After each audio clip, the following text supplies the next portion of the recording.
तो दोस्तों L&T finance ने अपने क्वार्टर 4 के नंबर को डिस्क्लोज कर दिया है। तो चलिए देखते हैं क्या है क्वार्टर 4 के नंबर्स के अंदर। डाटा बेसिकली यहाँ पे क्रॉस में दिया गया है, लेकिन उससे पहले बता दो कंपनी की ओर से डिविडेंड की भी अनाउंसमेंट की गई है। इस क्वार्टर में ₹2.50 प्रति शेयर के हिसाब से कंपनी आपको डिविडेंड देने जा रही है। याद रखिएगा ₹2.5 का कंपनी की ओर से डिविडेंड अनाउंस किया गया है इस क्वार्टर में।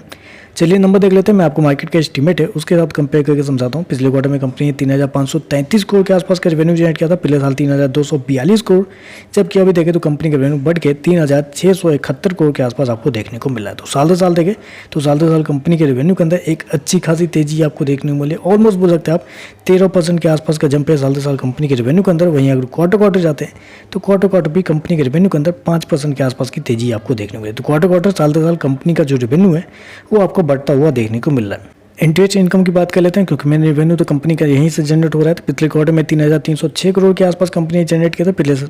पिछले साल देखें तो 3,210 करोड़, जबकि अभी देखें तो मात्र 3,322 करोड़ के आसपास है। तो क्वार्टर देखें तो कंपनी का इंटरेस्ट इनकम के अंदर कोई चेंजेस आपको देखने को नहीं मिल रहा है। ऑलमोस्ट फ्लैट है कंपनी का इंटरेस्ट इनकम क्वार्टर, जबकि साल दर साल जाते हैं तो साल दर साल कंपनी के इंटरेस्ट इनकम के अंदर ऑलमोस्ट वो देखते हैं 3% के आसपास की तेजी आपको देखने को मिलती है। तो ज़्यादा बड़ा चेंजेस यहाँ आपको देखने को नहीं मिल रहा है। नेट रेवेन्यू जो है कंपनी का, उसके अंदर एक बड़ी चेंजेस आपको देखने को मिली, लेकिन कंपनी का जो मेन रेवेन्यू से जहाँ से जनरेट होता है, जहाँ से कंपनी का बिजनेस रन होता है, वहाँ अगर देखा जाए तो कंपनी के रेवेन्यू के अंदर कुछ ज़्यादा चेंजेस आपको देखने को नहीं मिल रही है क्वार्टर साल दर साल दोनों।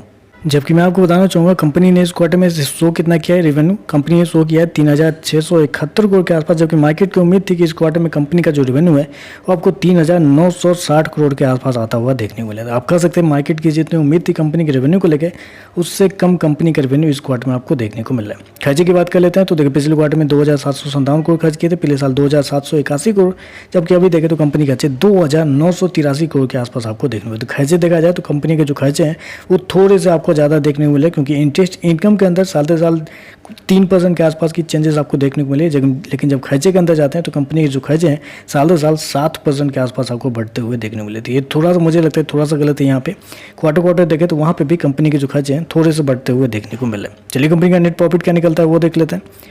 तो देखिए पिछले क्वार्टर की बात करें तो पिछले क्वार्टर में कंपनी 640 करोड़ के आसपास के प्रॉफिट में थी। पिछले साल 416 करोड़ के आसपास, जबकि अभी देखें तो कंपनी का प्रॉफिट 553 करोड़ के आसपास आपको देखने को मिलता है। तो साल दर साल देखें तो साल दर साल कंपनी के प्रॉफिट के अंदर एक तेजी आपको देखने को मिली। ऑलमोस्ट वहाँ पे बोल सकते हैं 35% के आसपास का जंप है साल दर साल कंपनी के प्रॉफिट के अंदर।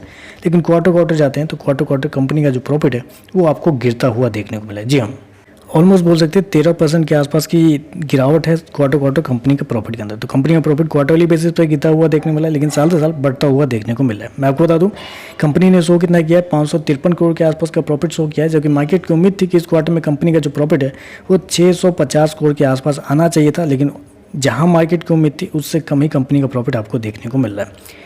ईपीएस की बात कर लेते हैं तो देखिए पिछले क्वार्टर में कंपनी का ईपीएस ₹2.57, पिछले साल ₹2.02, अभी देखें तो ₹2.23 के आसपास आपको देखने को मिला। तो ओवरऑल देखा जाए तो मेरे हिसाब से कंपनी के नंबर थोड़े से कमजोर आपको देखने को मिल रहा है, क्योंकि मार्केट का जितना अनुमान था कंपनी के रेवेन्यू को लेकर उतना कंपनी का रेवेन्यू आता हुआ देखने को नहीं मिल रहा है।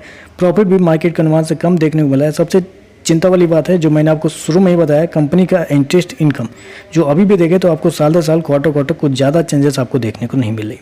तो चलिए बस आज के लिए बस इतना ही। वीडियो पसंद आए तो लाइक कीजिएगा, साथ में साथ चैनल को सब्सक्राइब जरूर कीजिएगा। धन्यवाद।